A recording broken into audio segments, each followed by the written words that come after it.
Salut les amis, aujourd'hui je vous propose de vous parler de Stable Diffusion. C'est un programme d'intelligence artificielle qui permet de créer des images à partir de votre texte. Donc vous tapez un texte, pour le double, et ça génère une image. Stable Diffusion en fait c'est la version open source de DALL-E 2 ou encore de Midjourney.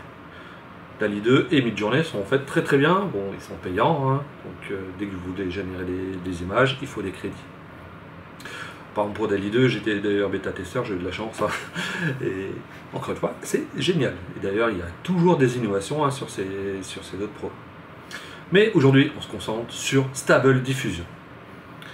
Parce que en fait, donc vous pouvez l'installer, enfin l'utiliser en ligne, hein, donc gratuitement ou payant, ça dépend si les gens vous donnent ça un accès gratuit, mais sinon vous l'utilisez sur votre ordinateur. Donc moi c'est ce que j'ai fait, je l'ai installé, donc j'ai fait une petite partoche, enfin même pas une partition en fait, j'ai utilisé un Docker sur mon PC, donc ça installe, ça m'a permis d'installer Ubuntu, et ça appelle le Docker, donc comme ça je n'ai pas eu besoin de faire plein de commandes pour installer le programme et compagnie. Ça c'est quelqu'un qui s'en occupait, et voilà, c'est vachement plus facile. Mais dans cette vidéo, je ne vais pas rentrer sur les détails de l'installation. Et non, c'est pas le but, désolé. Si vraiment vous voulez que je vous explique comment installer WSL et compagnie, ça, je peux refaire une autre vidéo. Donc là, je vais vous montrer. Donc je vais taper en anglais, hein, parce que ça marche pour l'instant qu'en anglais. Donc une ville, vous connaissez tellement bien. Donc c'est en haut, voilà.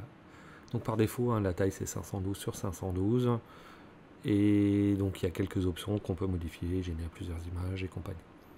Donc là, je tape Paris et je lui demandais de mettre, en fait, plus on explique les choses, mieux ça sera pour l'intelligence artificielle.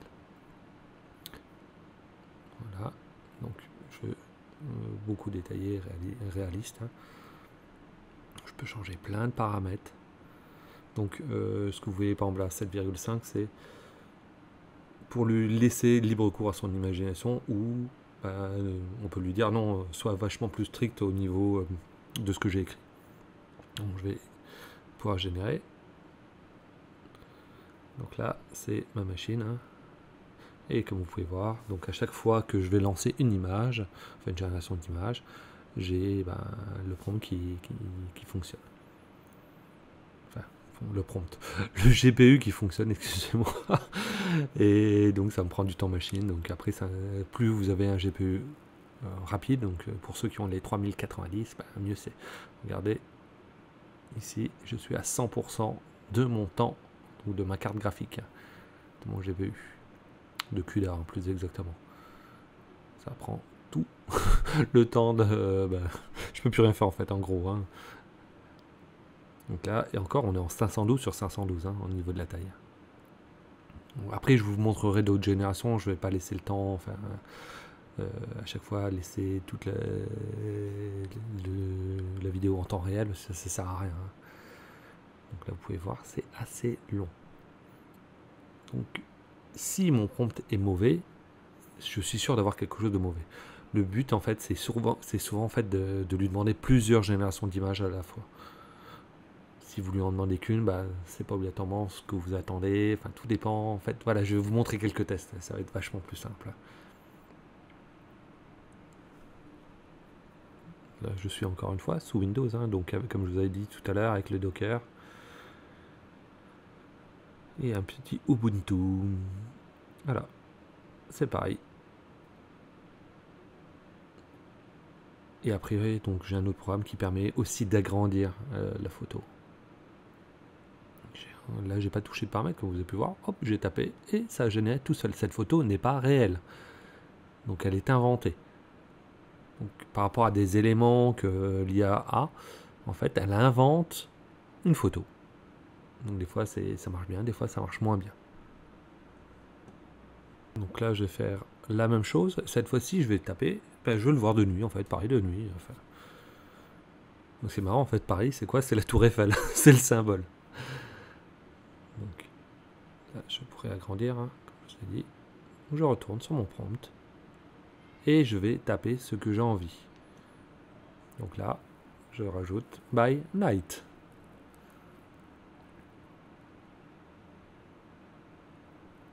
Je vais je peux lui dire avec des lumières ou d'autres choses. Hein. Et je génère. Donc là, pareil, hein, ça met un certain temps, donc c'est quelques secondes avec les dernières cartes graphiques. Et bon, moi, c'est encore une fois, c'est un peu plus lent. Donc là, on va afficher, donc là c'est en avance rapide, hein, et voilà, Paris by Night. Donc j'ai cliqué, c'est apparu, donc c'est super fun parce que voilà, j'ai pas tapé grand chose et ça fonctionne bien. Hein. Donc ici je peux l'agrandir, ça me permet d'agrandir l'image parce que au lieu d'avoir 500 sur 512 sur 512 c'est petit, donc voilà.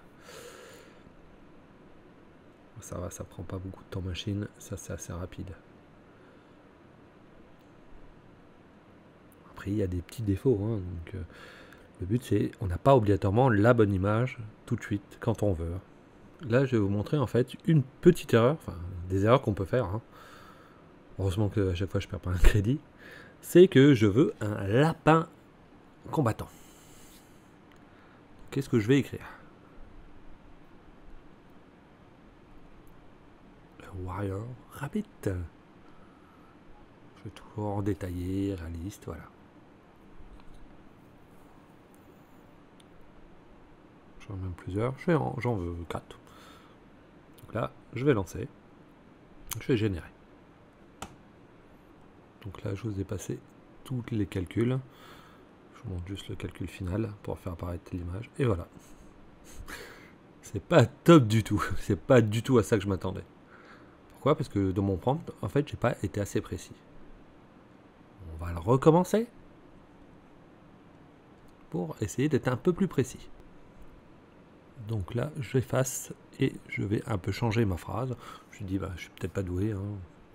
Donc je vais lui dire Rabbit in very realistic warrior. Et je vais même lui parler du costume. Donc est-ce que ça va fonctionner ou pas? Là par contre je n'ai mis que un prompt. Hein, donc voilà. Donc là, ben non, c'est pas ça. Alors c'est pas moche, hein, mais ce n'est pas ce que j'attendais. Donc là, je me suis complètement trompé. Donc, je vais recommencer encore une fois. Donc, vu que chaque mot compte, voilà. Donc là, j'ai mis une autre phrase et j'ai donné aussi un style. Par contre, là, j'ai recopié. Je vous montrerai tout à l'heure en fait comment est-ce qu'on peut avoir des idées en fait de prompt qu'on peut modifier après pour voir. Voilà. Là, c'est nickel. C'est ce que j'attendais. Je peux l'agrandir. Hein. Là, c'est vraiment, enfin, c'est superbe. Je n'ai rien à dire. Il y a quelqu'un qui a fait ça. Et donc là, on peut se baser. En fait, le fait qu'il ait donné son prompt, ça ne veut pas dire qu'on va faire la même image. Hein. C'est que on reprend l'idée, mais ça ne donne jamais la même image que la personne. Vous pouvez régénérer 10 fois, 10 fois vous aurez d'autres images. D'ailleurs là, on va augmenter le nombre d'images. On va changer aussi donc l'intelligence entre guillemets. Hein. Et on va lui dire de repasser plusieurs fois donc pour avoir sans doute une meilleure qualité. Alors ça dépend. Il faut vraiment faire des tests à chaque fois. Moi c'est ce que je vous conseille de faire. On va générer. Là j'ai mes 5 lapins guerriers qui doivent apparaître. Voilà. Vous pouvez voir, la qualité est pas mauvaise. Hein.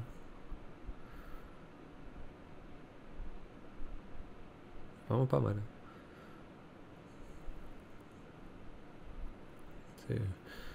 Ça réussit et ça fait des œuvres d'art en fait. Hop, et là je l'agrandis et comme ça je suis content, j'ai une image qui agrandit et tout sans utiliser d'autres outils hein, comme Photoshop. Hein.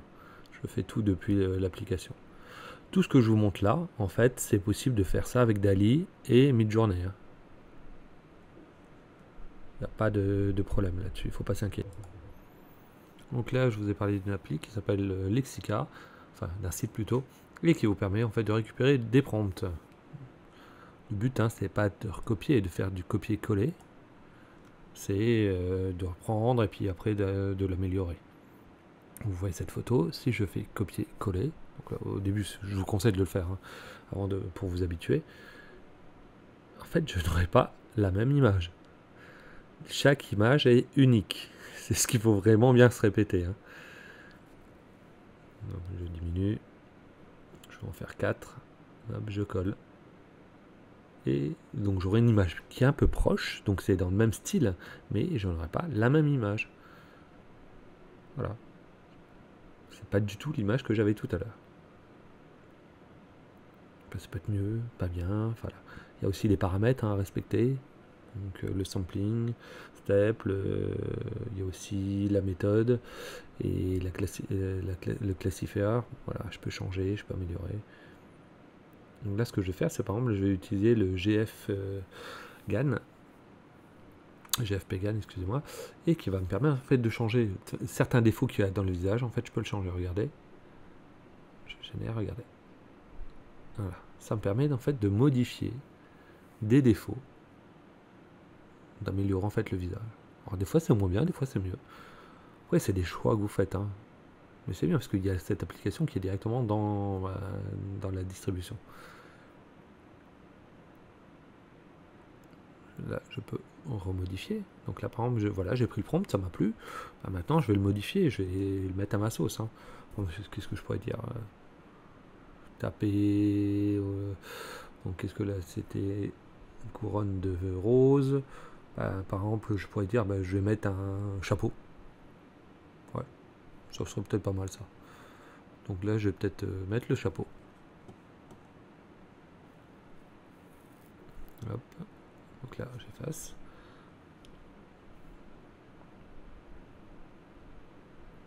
Je peux faire c'est d'autres choses. Hein.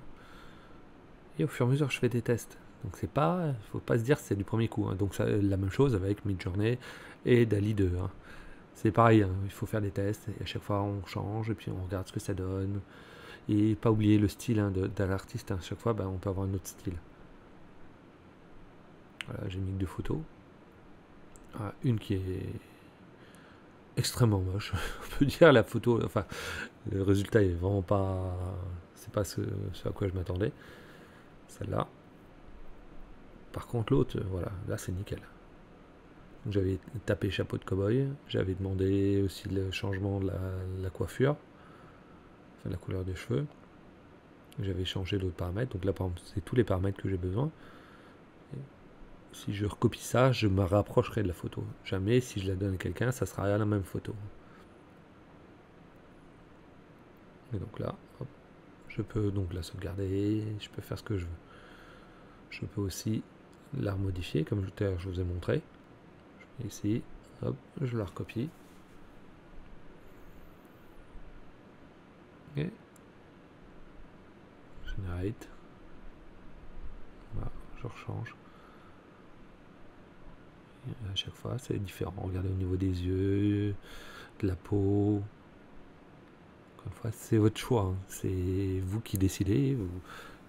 Vous amusez avec, c'est un outil. Il ne faut pas se dire, ouais, je vais passer 5 minutes, j'aurai ce que je veux. Non.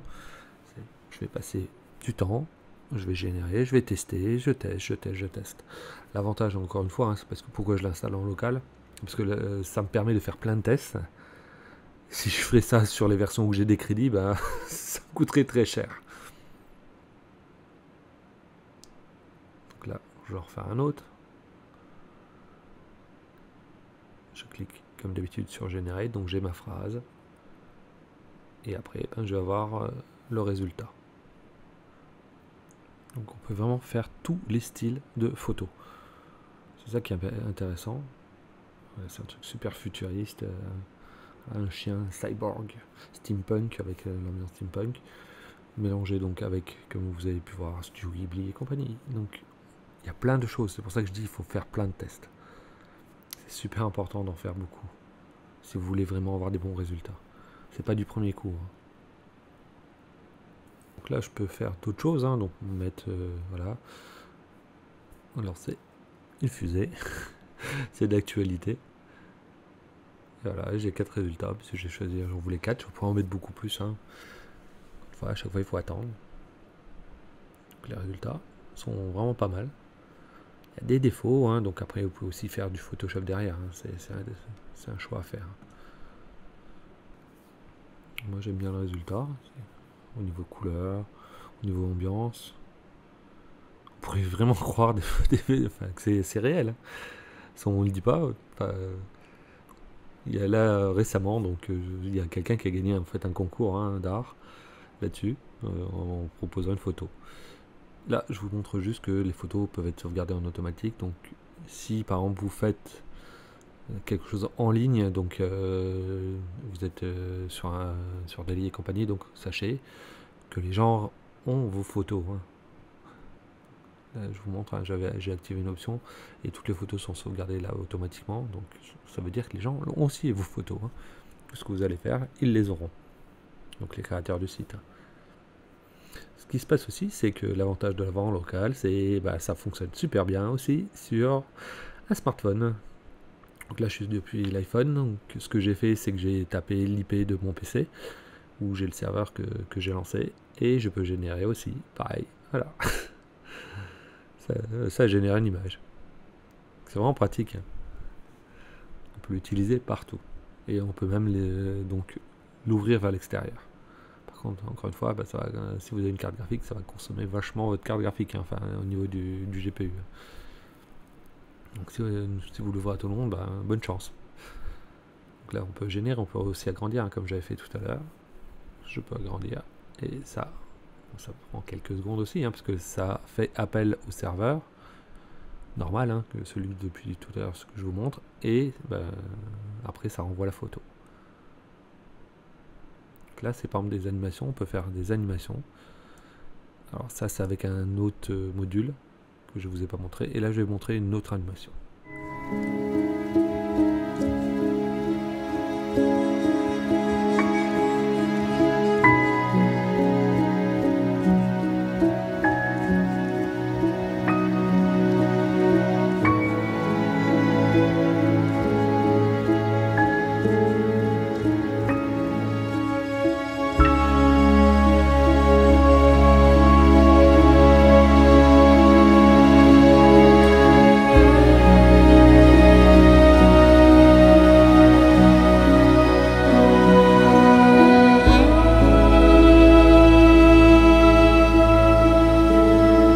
Ça, c'était une animation que j'avais créée. Comme vous avez pu voir, en fait, c'est aussi là, c'est pas un plugin que j'ai installé, mais on peut l'installer aussi. N'oubliez pas de liker, partager, commenter, vous abonner à la chaîne et d'activer la petite cloche. Et je vous dis à la prochaine!